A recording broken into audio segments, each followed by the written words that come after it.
Okay, good afternoon, everybody, and welcome. Either welcome back if you were here for the two morning sessions, or welcome for joining us just for this afternoon session, so you will. I am Stephanie Hull with the ESRD National Coordinating Center, and welcome to the 2023 National Patient Family Engagement Learning and Action Network Summit, Creating a Thriving Community. Next slide. Just going to go ahead and get in with our agenda today. We do have three speakers. Curtis is not, we do have a call-in user who is, but we don't, I'm not sure if we have Curtis on the line, but we have Curtis Warfield, we have Michael Mays, and we have Dr. Janice Lee on the phone with us today who'll be doing presentations. I'm going to go ahead and introduce Michael and Dr. Lee. And hopefully Curtis will be joining us here shortly. Michael has had his donated kidney for almost 25 years, diagnosed with end-stage renal disease in September of 1997. He had his transplanted kidney by July of 1998. Michael, formerly a restaurant manager for Wendy's, was encouraged by two of his dialysis facility social workers to consider continuing his education to become a social worker himself. Michael has worked as a renal social worker for 18 years and is now a full-time social worker at Fresenius Medical Care in Tacoma, Washington.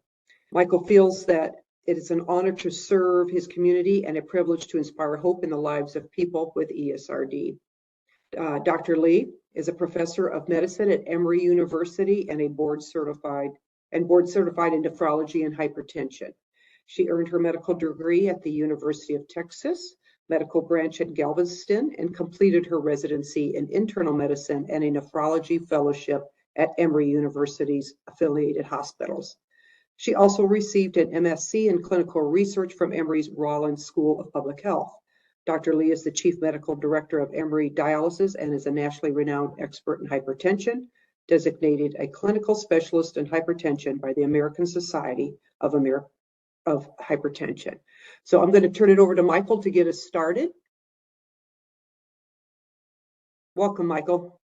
Hello, everyone. I really appreciate this opportunity to speak on this topic. As a patient, I was navigating through all of this and made a few mistakes, and so therefore that's kind of how I help my patients and know that there are many kind of choices, and Medicare can be a jungle out there. Next slide. Okay, now the history of Medicare, I have a typo on this, but it was, it was passed in 1965. It was made to be a safety net for dialysis, for the elderly and the disabled. Actually went into effect in July 1, 1966. Next slide. Okay, now the difference between Medicare and Medicaid. Medicare is administered by the federal government, and it's the same program throughout the United States. So everyone has it on the United States. Medicare is not based on financial need. Therefore, it's based on how many, like if you had work credits or family work credits or those kind of things. Whereas Medicaid is based financially, and it differs between each of the 50 states. Every state has Medicaid. Each one has its own criteria, and so and income limits to meet that criteria to be eligible. And again, it's different from state to state. Next slide. Okay, now Medicare is a federal health insurance program, unlike Medicaid, which is based on income. And so with this criteria, you're either 65 years or older, you're disabled, you have an inability to work, you're expected last for, and it's expected that you not be able to work for a year, or what the result is that you can't work. Your vision is 20/200 or less. without corrective lenses. Your virtual field of vision is 220 degrees or less. You have end-stage renal disease, or you have an environmental health hazard where you were disabled by that. Next slide. Now, disability requirements for Part A. Now, Part A with Medicare is the hospital insurance, and it's for disabled individuals the age of 65 or older, eligible for a premium-free Part A. And they have to receive disability benefits from either Social Security or from the Railroad Retirement Board, more than 24 months. Now, with the retirement board, more than 24 months, there's a caveat with that the 24 months need not be consecutive. And again, beginning July 1, 2000, individuals entitled to Social Security disability benefits, because they have a myotrophic, ALS, they're now eligible for the Social Security and Medicare benefits. Next slide. Now, end stage. Now, the requirements for Part A, again, there's no age restriction for Medicare eligibility under end-stage renal disease, ESRD program.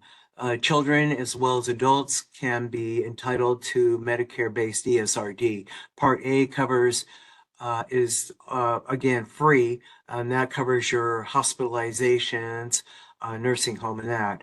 A person eligible for Medicare based on ESRD, if he or she has permanent kidney damage, will require regular course of dialysis or a kidney transplant.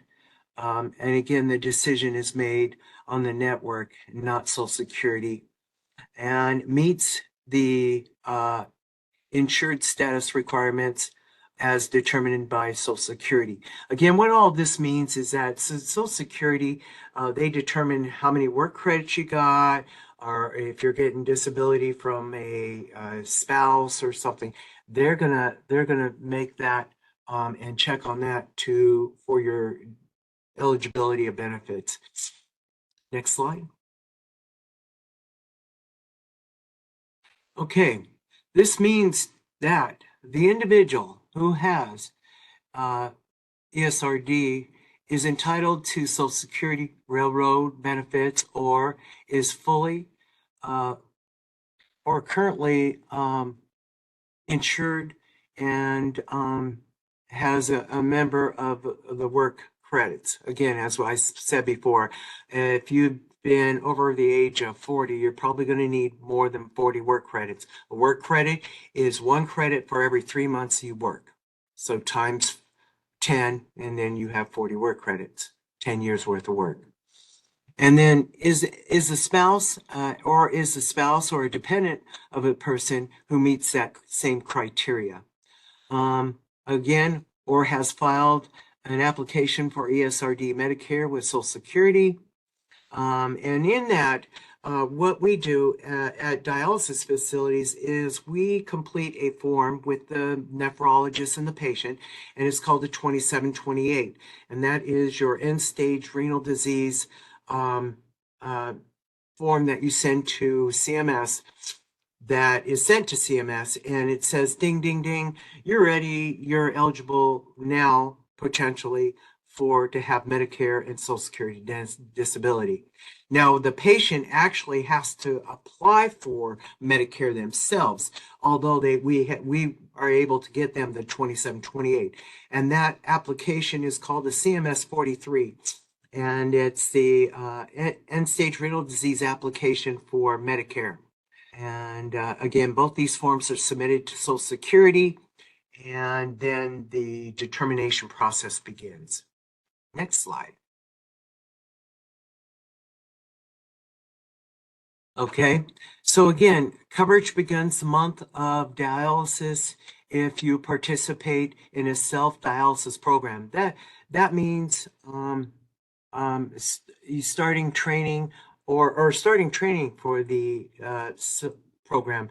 That would mean to like peritoneal dialysis, home hemodialysis, one of those two options, or home program that is certified by Medicare, and you're in that program.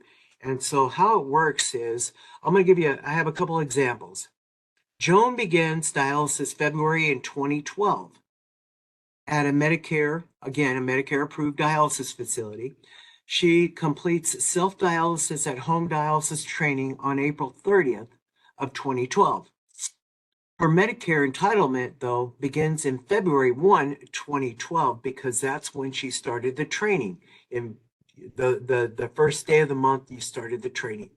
So now we have James, who is a dialysis patient, and he started February 6th in 2012 as a Medicare-approved dialysis facility again.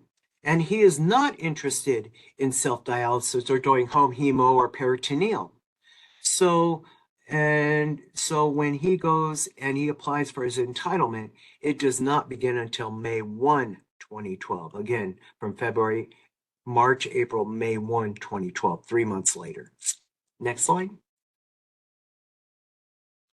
Now, ESRD enrollment. Okay, so Medicare begins the month you are admitted to an approved hospital for a kidney transplant, or the procedure preliminary to the transplant, and the transplant is placed during the month within the 2 following months, or with that month or the 2 following months. So again, another example.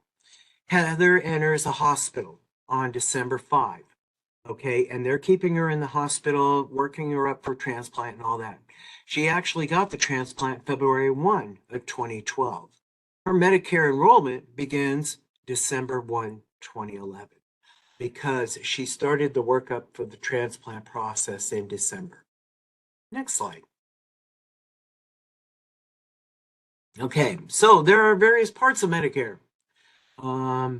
You have your Part A, which we're going to talk about now.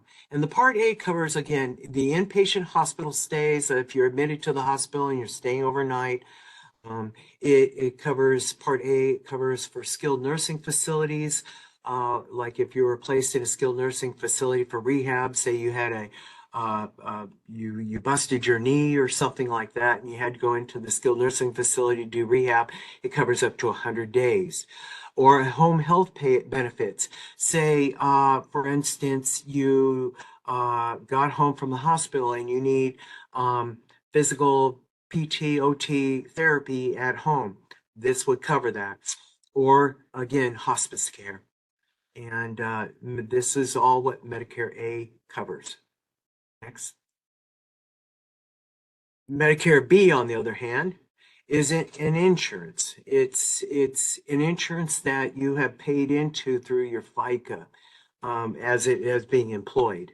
And it covers for physician services, outpatient hospital, medical services, durable medical equipment like wheelchairs, walkers, those kind of things.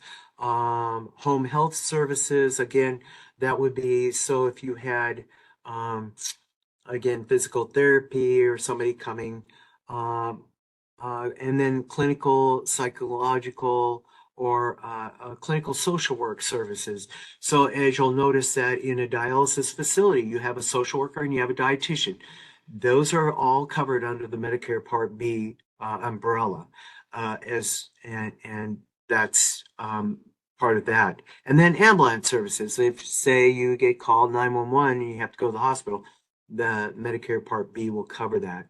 And again, these are mostly for services, and people use them for their eye doctor, their foot doctor, dialysis, any outpatient care. Next slide.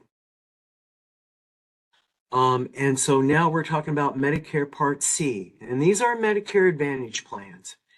And with these Medicare Advantage plans, their health plan They're approved by Medicare and they're run privately. So you're looking at companies with Medicare Advantage like United Healthcare, Aetna, Cigna, Regence, Blue Cross Blue Shield, Kaiser. Those all are what you call a Part C.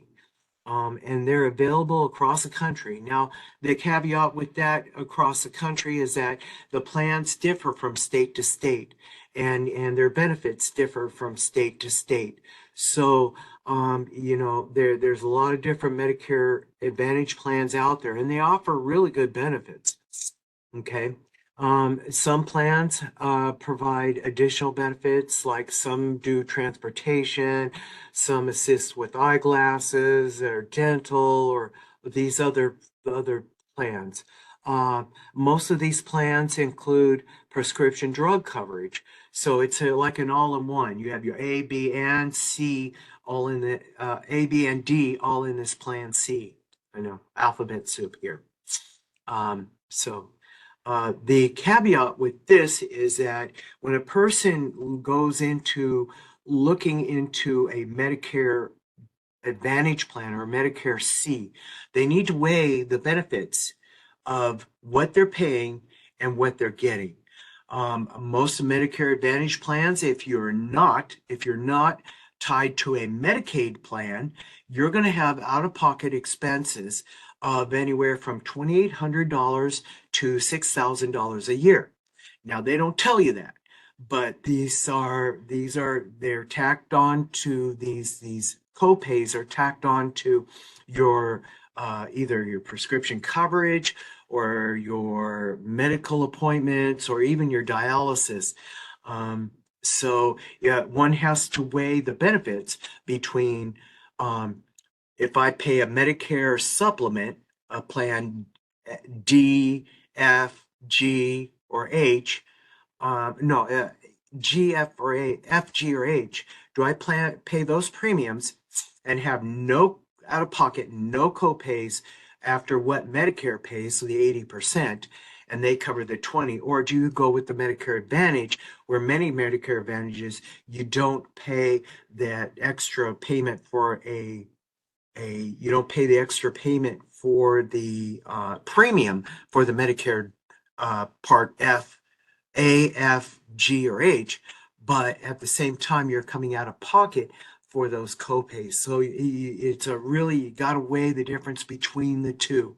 And it can really, I mean, I've had patients go on a Medicare Advantage plan and after 6 months received $12,000 worth of bills. And now next thing you know, I'm helping them apply for Medicare assistance for those bills, in addition to disenrolling them from the Medicare Advantage plan and putting them into regular Medicare with a Medicare supplement that covers the other 20%. Just things we have to weigh as patients, because I've made some of these mistakes before, and I do not wish on anybody else. Next slide. Now we have Medicare Part D, and this is a drug plan. And this is, if you have a Medicare and a Medicare supplement, you're going to have a separate drug plan through, one of the other companies. So with the Medicare insurance for prescription drugs through the Medicare drug plans, the insurance companies and other private companies, such as, again, United Healthcare, Aetna, Cigna, all the big players, they all pretty much have these drug plans. And they're all approved by Medicare to run these plans. And again, an individual must be enrolled in Plan A or Part B to enroll in a Medicare drug plan. Next slide. Okay, and so 1-800-MEDICARE is English and Spanish. They have other languages as well. For the other languages is they have a TDD-Q for those who are with hearing impairment, and they also have a touch tone dial, and they're available 24/7. That should be 24/7. Next. Again, if you're going to call 1-800-MEDICARE, you can call for coverage information, claims, appeals, application, see where you're at with that. I set up automatic payment with them, a monthly automatic payment. I still have Medicare, and that was wonderful. I don't have to worry about it. But again, you can, gather information on enrolling in other like Medicare C, D plans, Medicare Advantage plans. You can disenroll from a plan if you like, or order publications. That would help guide you through this whole Medicare process. Next. So here are some of my resources that I put up here. Again, you have Medicare, and you have Centers for Medicare and Medicaid, CMS, Social Security Administration, Life Options, your local end-stage renal network. Up here in the Pacific Northwest, we have Network 16. You also have a forum for ESRD networks, Medicare Rights Center, CMS publications are out there. And yeah, there you have it. And again, with Medicare, it's a sticky wicket sometimes. They're trying to navigate that. I have patients that come to me that, for instance, a patient came to me this morning saying that when he went to the doctor says he had a different plan in place. And what happened was it was a plan from LNI 8 years ago. And somehow it flipped up and made his primary. So he and I called the billing office for the provider, called Medicare, and then again the Medicare beneficiary and coordinating center, and we were able to get it all cleared up. But it's time consuming and it's a bunch of phone calls. So there you have it. I mean, with Medicare, when I first was on Medicare, I I had to wait that 3 months, and I did not have any insurance during that time and racked up a whole bunch of bills when I actually could have used my my employer's FMLA and their extended COBRA plan. I made that mistake. I hope others don't. But yeah, in the coordination of things, it really helps to seek out your social worker.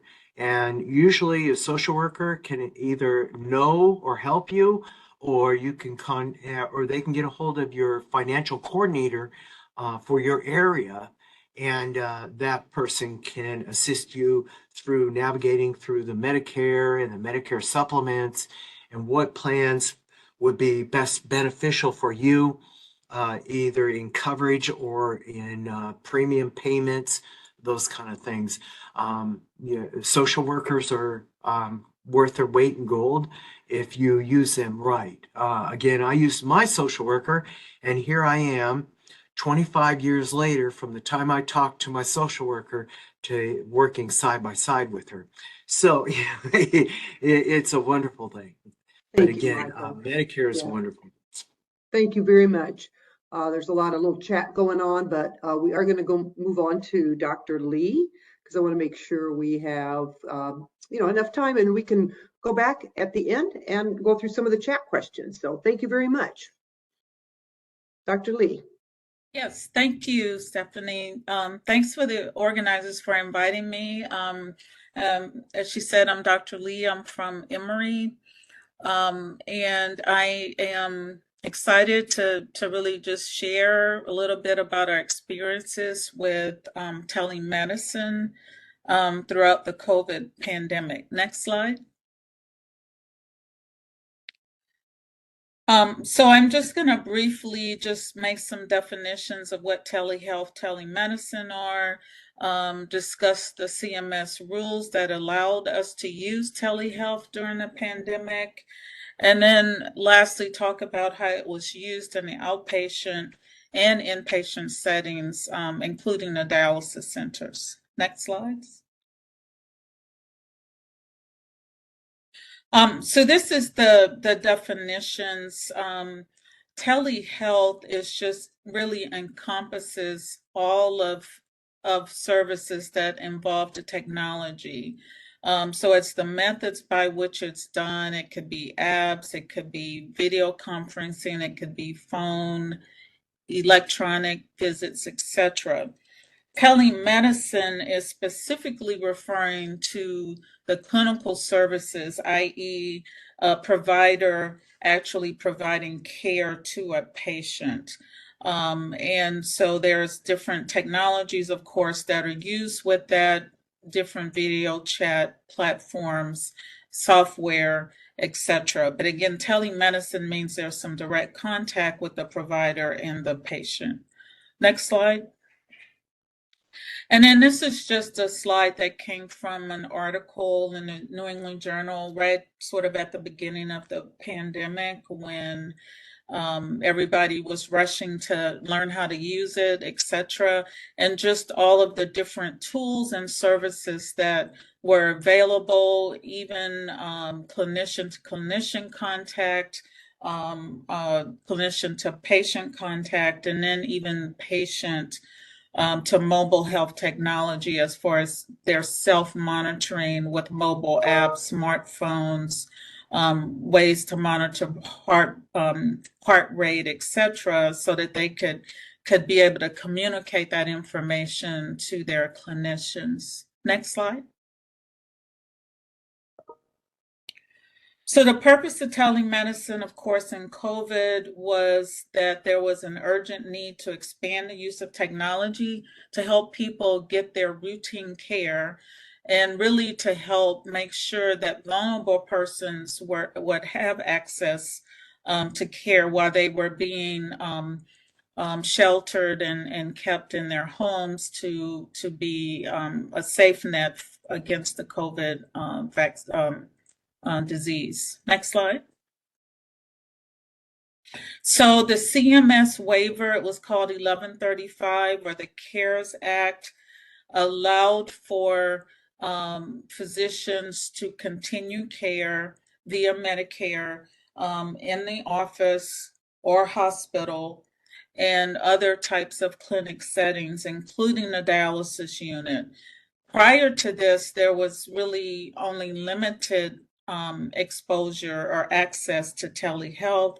Only patients in rural areas, for example, who didn't have access to physicians, hospitals, etc., were able to access care by telemedicine, but they often had to travel to sites, to neutral sites, such as a clinic or hospital, in order to get that care.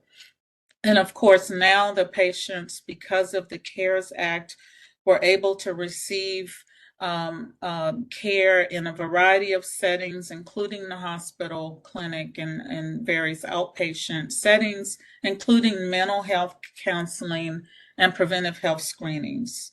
And the visits could be conducted in the patient's home. They did not have to travel to a central type clinic. Next slide. And I'll skip this slide. I just made that point. And this is just a outline of the different types of telehealth services that were allowed. So of course, we're focusing on the Medicare telehealth visits, where a provider was able to communicate with a patient at their home. But there were also other mechanisms for people who may not have had appropriate technology, etc., where even phone visits were allowed and reimbursed for patients to receive care. Next slide. And the next slide, I'll skip this one. And so the CMS waiver allowed use of platforms, various platforms such as FaceTime and Skype, and they did not this was without the concern for HIPAA violations, because when the pandemic first started, there wasn't enough time to really address all those issues. So there were a variety of ways: Zoom, FaceTime, Doximity, GoToMeetings, etc., in order to see patients and even to do team rounds in the dialysis unit. Next slide. So basically, the CMS guidelines basically said that telemedicine was no longer had to be from a rural setting or rural hospital. It applied to all E&M visits, all outpatient office visits, mental health visits, preventive health screenings. Again, it could be delivered from a patient's home, but it must have a audio-visual component. So this is the where, for example, in a dialysis clinic, you couldn't just call the patient. It had to be some type of visual component to this. And then all the providers, including physicians, nurse practitioners, social workers, dietitians, all could use this platform for connecting with their patients. Next slide. So as far as the dialysis arena, we already had approval for limited dialysis services prior to the pandemic for home dialysis patients. And that was that patients could be seen 2 out of every 3 monthly visits for in their home. However, it was not widespread use of this until the pandemic. So what the CMS waiver allowed during the pandemic was that all of the visits could be done at home for home dialysis patients, and that also that in-center hemodialysis rounds could be done. Initially, it was not all 4 visits, but it eventually evolved into all 4 visits. But again, it could not be phone visits. Next slide. And it's just a little cartoon looking at all the technology. It was all very exciting, the different options that we had to connect with our patients. The bottom slide is just showing, for example, technology where a patient's dialysis machine, either a peritoneal dialysis, and this is also the home dialysis platform that could be connected to a web-based program and also connect data that way so that the nurses and physicians could have access to their clinical information. Next slide. So how do we conduct telehealth visits in the outpatient dialysis arena?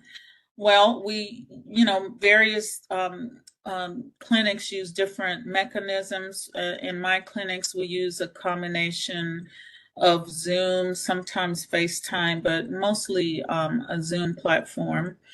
And we would have a tablet in the dialysis unit, so the nurses would walk around to the patient's bedside so that we could actually visually see the patients.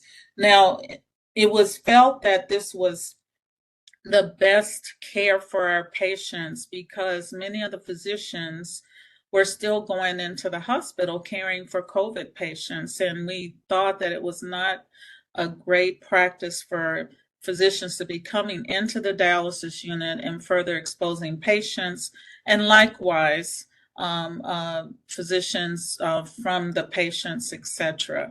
So this was, I think, a really needed and welcomed opportunity for us to be able to still see our patients. We could still check their legs if they had edema.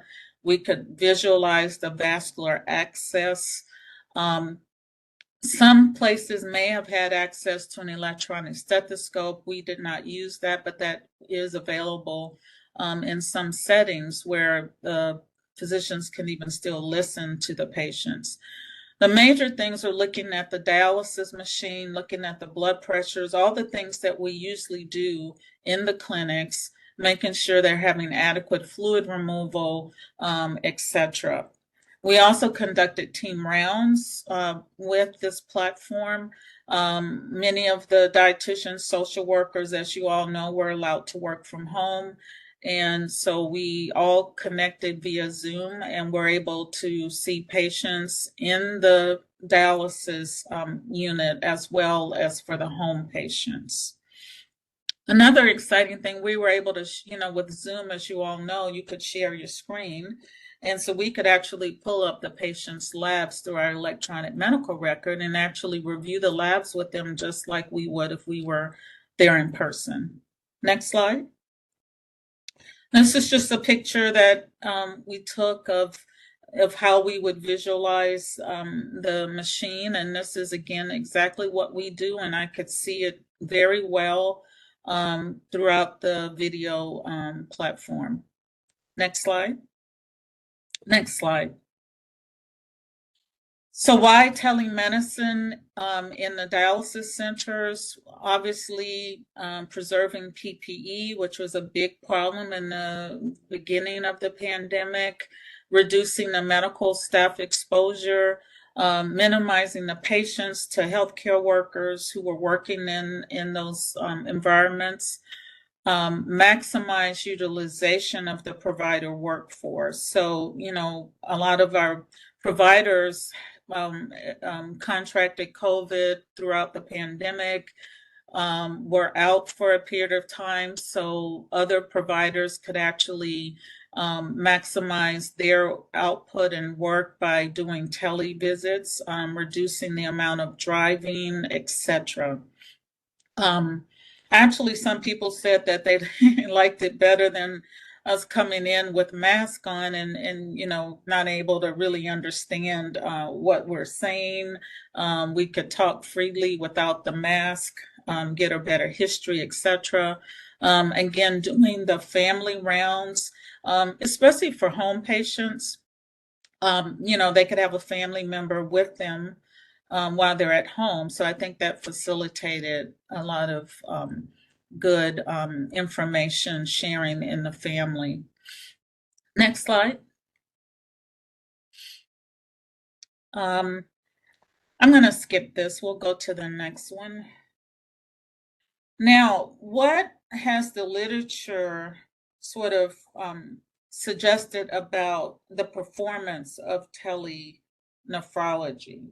And this is actually a slide from inpatient nephrology. As many of you know, we also use telemedicine to some extent in the hospital for the same reasons. And this was a study from the Mayo Clinic that they just compared patient outcomes of people who were admitted, whether or not they received telemedicine versus standard care. And all of the parameters such as hospital transfer, length of stay, death within 30 days, and 30-day readmission were all not different, whether they were treated via virtual care. And this is not all care, but for nephrology care, and compared to actually physicians going into the patient's room, etc. There was also a survey that queried the non-nephrology providers and those who provided the telenephrology. And you can see the numbers, 77%, 76%, etc., thought that they were very satisfied and they were pleased with the outcomes and the care that was provided by telemedicine. Next slide. Now, transplant, there is some literature and some proposals about doing more telemedicine and transplant. And this is even really before the pandemic. As we all know, our patients go to the dialysis unit 3 days a week. And then we're asking them to go to a transplant center to get numerous tests and to see different doctors. And so it's really being discussed, and how we can incorporate telemedicine more into transplant process. Even seeing patients in the dialysis unit via telemedicine. This reduces a lot of barriers. It could help improve equitable, access and reduce disparities, reducing travel costs, missed days from work, etc. The major issues is really billing issues and being able to provide services while they're at a dialysis center would require some separate type of billing mechanism. But that is something that hopefully can be developed more in the future. Next slide. This is a paper that looked at patients' attitudes about telemedicine for home dialysis. And this was during the pandemic. It was published in 2022. And you can see to the right are all the numbers of percent of approval or almost fully agreeing that they liked telemedicine, that it was acceptable, that it positively affected their treatment, they were satisfied. But if you could look at the second one, it says, I prefer a face-to-face visit with the doctor. You can see there's a lot of variability in the rates. Only 47% said that. And then there was a lot of higher percentages who preferred to have a face-to-face visit. And so that was an interesting thing, even though they felt like it was useful and certainly necessary, they still preferred, for the most part, seeing the physician in person. And this is for home dialysis patients. Next slide. I'm getting towards the end here because I know we're short on time. I do think there's some barriers to telemedicine. Obviously, you have to have the appropriate infrastructure, access to EMR and virtual platforms. And of course, the patients, need to have adequate access and internet capabilities. One other problem was the parity across state borders and licensing. So if a physician's patient traveled to another state that they were not licensed in, they could not do a video visit, or at least they could not be reimbursed for that. And those are some of the challenges that I think hopefully will be less of a problem in the future. Next slide. Now, this slide, just quickly, I think, there's, some different thoughts about the appropriateness of telemedicine. And this was a position paper published in ASN about what should trigger an in-person visit versus a telemedicine visit. And this was in the context of home dialysis patients. And they said if a patient, for example, had a recent illness, infection, hospitalization, that those patients should likely be seen in person if possible. Things such as not being able to administer certain medications like EPO, etc., would have the patients have to come in to receive those medications. If they had access related issues that they physically needed to get evaluated. So all of those things, and then some other clinical things about blood pressure, if their blood pressure is running too low or too high, shortness of breath, volume related type symptoms. Those are all reasons that patients should be encouraged to come in for a visit. Now, I'm sure a lot of you know that a lot of patients are very comfortable, especially the home patients, with staying home. And as long as they're stable and getting good care, getting their labs done, monitoring blood pressure, those patients can still be allowed to be seen from home, but we want to make sure those that are high risk or acute issues are at least coming in at least once every 2 or 3 months, as the original guidelines suggested. Next slide. So as I close, future goals of telenephrology, Certainly, we want to make sure that the technology is adequate and that we can get all the information that we need to get. I think it's particularly valuable for a home dialysis population to keep a closer eye on them. We're only seeing them once a month, even when they come in for visits. I think we should take advantage of the opportunity of more frequent contact, especially with the nurses. They can visualize access if there's any problems, and reduce really ER visits and hospitalizations. I think that's one of the biggest advantages of telemedicine, is being able to address issues before they get to the point of requiring admission.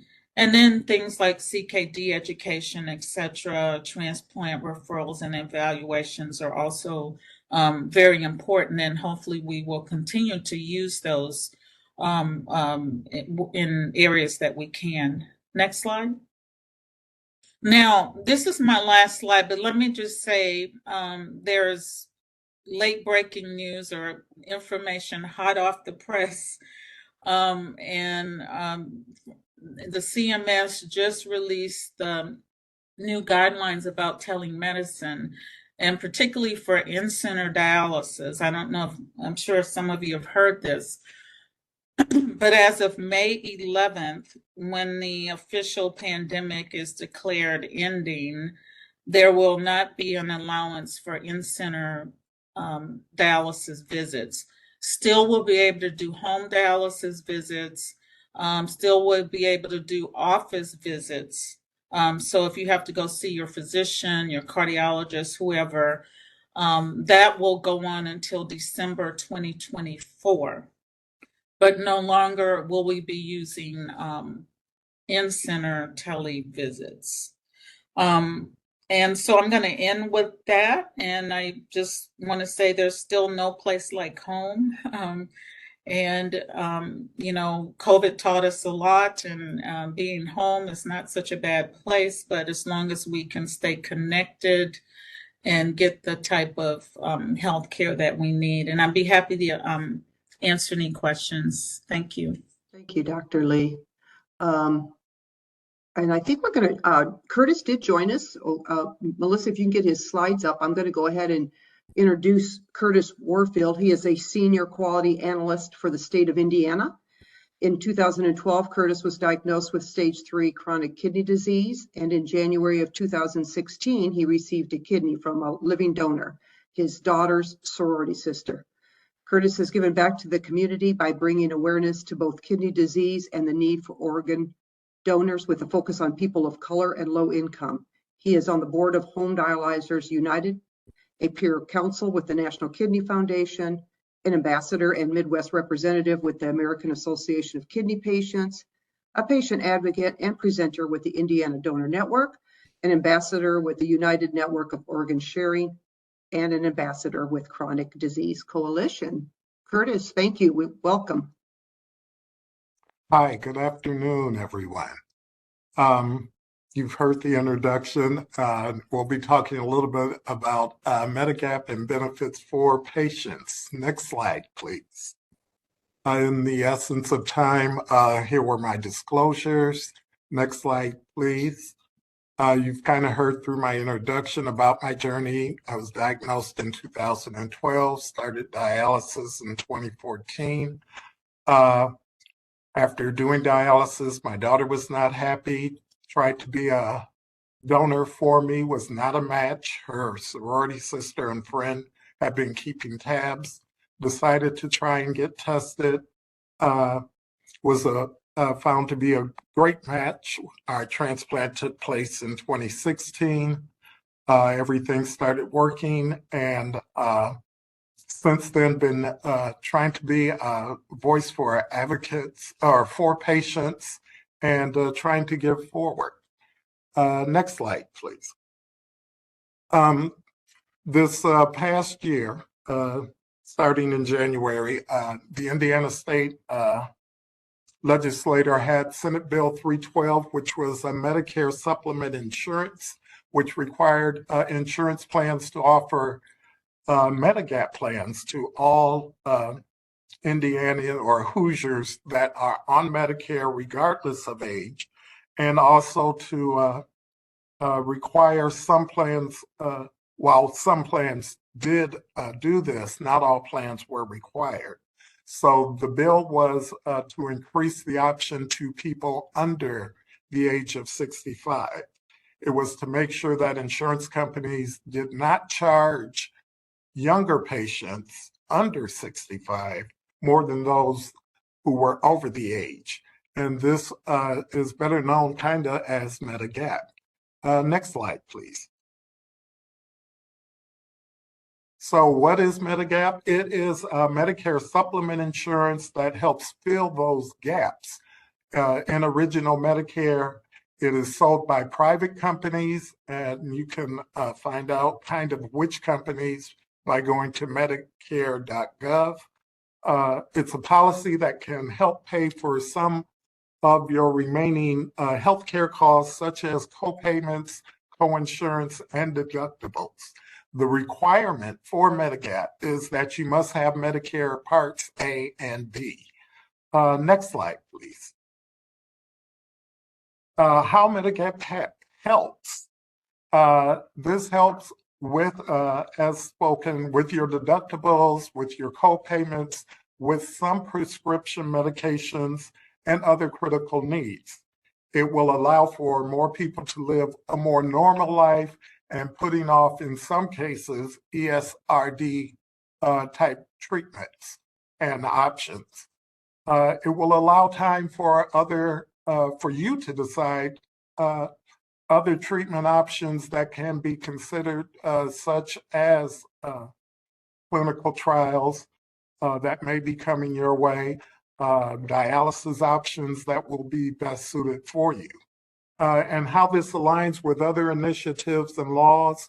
In 2019, if many people may remember the Advanced American Kidney Health Initiative that is going forth to get more people, more donations for those who are eligible, to help with getting better use out of kidneys instead of having all the discarded kidneys, and for better treatment for people with kidney disease. It also helps with the 2021 immunosuppressive drug coverage and for kidney transplant patients, which is helps with people who are under 65 and don't qualify for Medicare to get that type of coverage that they need for those uninsured. So who does this benefit? People who don't qualify for Medicare due to age, and those communities of color, low income, and rural communities that don't have the opportunities to have real insurance. It also helps with families in general, and it takes away a lot of the stress that goes on with wondering how bills are going to be paid and how your economic situation changes as a person or persons in your family with kidney disease. And it also helps the American taxpayer, especially for those on kidney disease. For people who have been transplanted, they can help keep up with their medication payments instead of those payments going down, and you're not able to pay for your medication, and you revolve around back into the cycle where you may lose that transplanted kidney and have to start on dialysis and go back to the higher cost of dialysis compared to transplanted persons. Next slide, please. Again, with these benefits, we were talking about people who don't qualify because of age. If you're under 65, it's really hard to get on Medicare.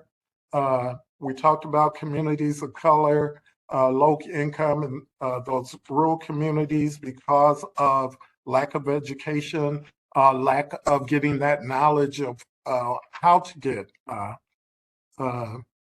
treatments and payments going for you. And, it's just not fair to charge younger people more for the same plan that people over 65 are getting. Next slide, please.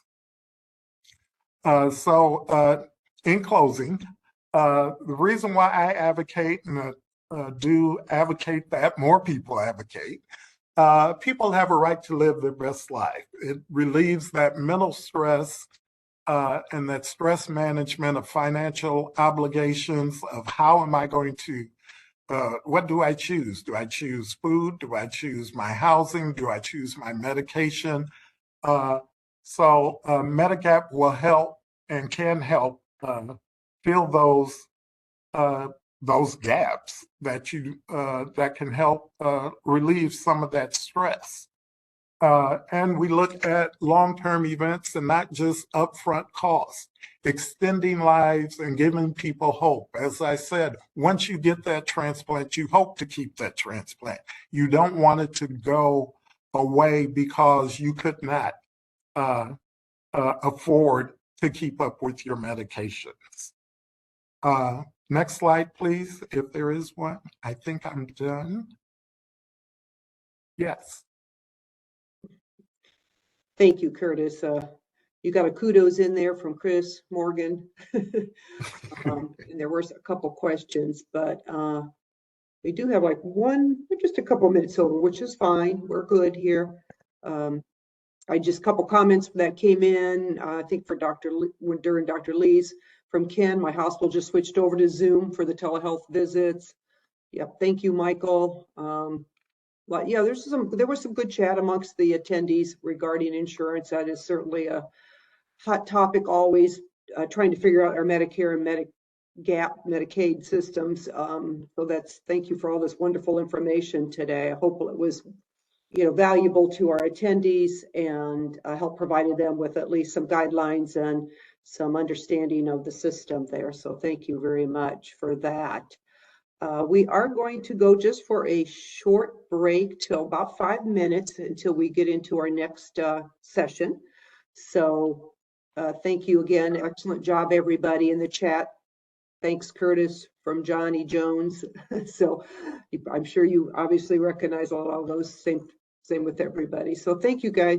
Thank you, Michael and Curtis and Dr. Lee today for doing this presentation. We really appreciate it.